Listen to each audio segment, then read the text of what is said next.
తీవ్రమైన నిరీక్షణల మధ్య కల్కి 2898 ఆడ్ ఎట్టకేలకు దూరదృష్టి కలిగిన నాగ్ అశ్విన్ దర్శకత్వంలో ప్రపంచవ్యాప్తంగా తెరపైకి వచ్చింది. ప్రభాస్, దీపికా పదుకొనే, అమితాబ్ బచ్చన్ మరియు కమల్ హాసన్లతో సహా స్టార్ స్టడెడ్ లైనప్ను ప్రగల్భాలు చేస్తూ ఈ చిత్రం మరేదైనా లేని విధంగా సినిమాటిక్ అనుభవాన్ని ఇస్తుంది. ఇది దాని స్మారక అంచనాలను అందజేస్తుందో లేదో మేము విప్పుతున్నప్పుడు మాతో చేరండి. అన్ని అంతర్దృష్టుల కోసం మా సమీక్షలోకి ప్రవేశించండి. కథ 2898లో ప్రపంచంలోని చివరి నగరం కాశీలోని డిస్టోపియన్ ల్యాండ్స్కేప్లో సెట్ చేయబడింది.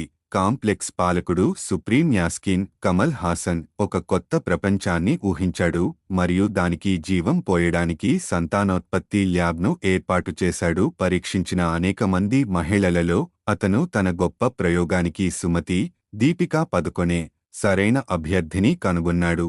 ఇంతలో భైరవ ప్రభాస్ ఒక క్రూరమైన బౌంటీ హంటర్ మెరుగైన జీవితం కోసం కాంప్లెక్స్లోకి ప్రవేశించాలని కలలు కంటాడు. అదే సమయంలో యాస్కిన్ బారి నుండి సుమతిని రక్షించే లక్ష్యంతో సమస్యాత్మకమైన అశ్వత్థామ అమితాబ్ బచ్చన్ ఉద్భవిస్తాడు. సుమతి అనుగ్రహంతో నడిచే భైరవుడు అశ్వత్థామను ఎదుర్కోవడంతో భీకర ఘర్షణ ఏర్పడుతుంది. సుమతిని కాంప్లెక్స్కి అప్పగించడంలో భైరవ సక్సెస్ అవుతాడా? ఆమెను రక్షించడానికి అశ్వత్థామను ప్రేరేపించేది ఏమిటి? అశ్వత్థామ మరియు భైరవ ఏ గత సంబంధాలను పంచుకున్నారు? మరియు యాస్కిన్ తదుపరి ఎలాంటి కఠినమైన చర్యలు తీసుకుంటాడు? సుమతి అంటే ఎవరు? ఆమెకు రహస్యమైన రెబెల్స్ ఆఫ్ సంబాలతో సంబంధాలు ఉన్నాయా? ఈ బర్నింగ్ ప్రశ్నలు కథను ముందుకు నడిపిస్తాయి. పెద్ద తెరపై విప్పడానికి వేచి ఉన్నాయి. ప్లస్ పాయింట్లు టాలీవుడ్ డార్లింగ్ ప్రభాస్ చమత్కారమైన స్వభావం, హాస్యం, దురాశ మరియు జిత్తులమారి వ్యక్తిత్వంతో భైరవగా ప్రదర్శనను దొంగిలించాడు. అతను ప్రధాన పాత్ర కోసం నాగ్ అశ్విన్ దృష్టిని నెయిల్స్ చేశాడు. ప్రభాస్ భైరవ పాత్రకు సరిగా సరిపోతాడు మరియు అతని డిజిటల్ సహచరుడు బుజ్జి, కీర్తి సురేష్ గాత్రదానం తో అతని సన్నివేశాలు ఆనందాన్ని కలిగిస్తాయి. ఫ్యూచరిస్టిక్ కారు కథనంలో సమగ్రమైనది. చిత్రం యొక్క స్మారక సన్నివేశాల సమయంలో అబ్బురపరుస్తుంది. ప్రభాస్ యొక్క ఇతర పాత్ర పెద్ద తెరపై మాత్రమే అనుభవించాల్సిన అవసరం ఉంది. లెజెండ్ అమితాబ్ బచ్చన్ అశ్వత్థామ పాత్ర చిత్రానికి హైలైట్. ఈ పాత్రను పోషించడానికే పుట్టాడని అనిపిస్తుంది. అతని స్క్రీన్ ప్రెజెన్స్ ఎలక్ట్రిక్గా ఉంటుంది మరియు అతని మినిమం డైలాగ్ వాల్యూమ్లను మాట్లాడుతుంది. ప్రభాస్, అమితాబ్ మధ్య ఘర్షణ సన్నివేశాలు సినిమా బంగారం. దీపికా పదుకొనే సుమతి గా తెలుగు సినిమాలో శక్తివంతమైన అరంగేట్రం చేసింది. ఆమె సంబాలా ప్రజలు ఊహించిన మెరుగైన భవిష్యత్తు కోసం చాలా కష్టాలను భరించింది. ఆమె పాత్ర యొక్క భావోద్వేగ లోతు బలవంతంగా ఉంటుంది మరియు నాగ్ అశ్విన్ యొక్క రచన కొన్ని లోతైన ప్రతిధ్వని, హృదయపూర్వక క్షణాలను తెస్తుంది. దీపికా పదుకొనే సుమతి గా తెలుగు సినిమాలో శక్తివంతమైన అరంగేట్రం చేసింది. ఆమె సంబాలా ప్రజలు ఊహించిన మెరుగైన భవిష్యత్తు కోసం చాలా కష్టాలను భరించింది. ఆమె పాత్ర యొక్క భావోద్వేగ లోతు బలవంతంగా ఉంటుంది మరియు నాగ్ అశ్విన్ యొక్క రచన కొన్ని లోతైన ప్రతిధ్వని, హృదయపూర్వక క్షణాలను తెస్తుంది.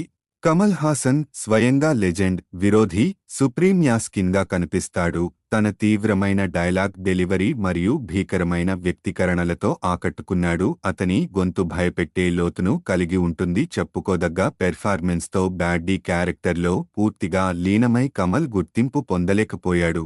రాజేంద్ర ప్రసాద్, పశుపతి, శోభన, అన్నా బెన్ వంటి సపోర్టింగ్ యాక్టర్స్ డీసెంట్ పెర్ఫార్మెన్స్ని అందించి సినిమాకి మరింత మెరుగులు దిద్దారు. కొన్ని సన్నివేశాలు నాగ్ అశ్విన్ మరియు అతని సిబ్బంది యొక్క అంకితభావాన్ని ప్రతిబింబిస్తాయి.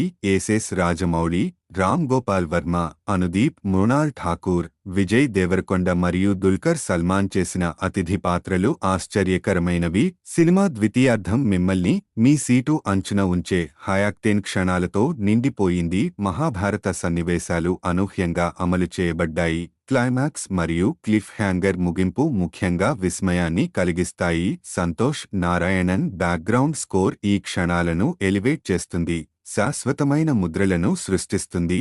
మైనస్ పాయింట్లు సెకండాఫ్ ఆకర్షణీయంగా ఉన్నప్పటికీ చిత్రం యొక్క నెమ్మదిగా సాగే మొదటి సగం సవాలుగా ఉంటుంది. దర్శకుడు మరియు ఎడిటర్ తక్కువ విలువను జోడించే సన్నివేశాలను కత్తిరించడం ద్వారా సినిమా నిడివిని తగ్గించవచ్చు.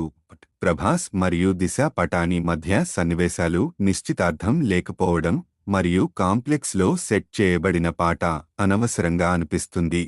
కొన్ని సంభావ్య థ్రిల్లింగ్ సన్నివేశాలు విరామం వరకు ఉపయోగించబడలేదు. శంబాలా మరియు దాని మిషన్కి సంబంధించి ద్వితీయార్థంలో మరింత ఎమోషనల్ డెప్త్ ప్రభావం జోడించి ఉండవచ్చు. ఫస్ట్ హాఫ్లో బుజ్జి మరియు ప్రభాస్ల మధ్య బలమైన అనుబంధం సినిమాని పెంచి ఉండవచ్చు.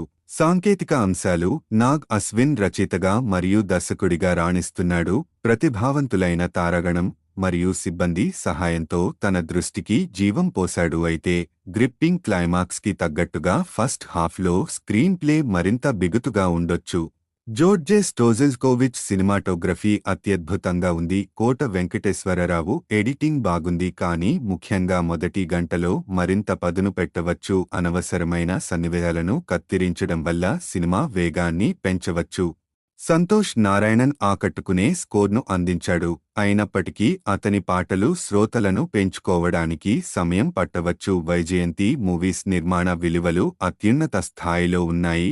Art department, VFX team, post production crew, costume డిజైనర్లు అందరూ సినిమాని రిచ్ ఎక్స్పీరియన్స్గా మార్చేందుకు సహకరిస్తున్నారు. సినిమా కోసం నిర్మాతలు వెచ్చించిన ప్రతి పైసా దాని క్వాలిటీలో స్పష్టంగా కనిపిస్తుంది.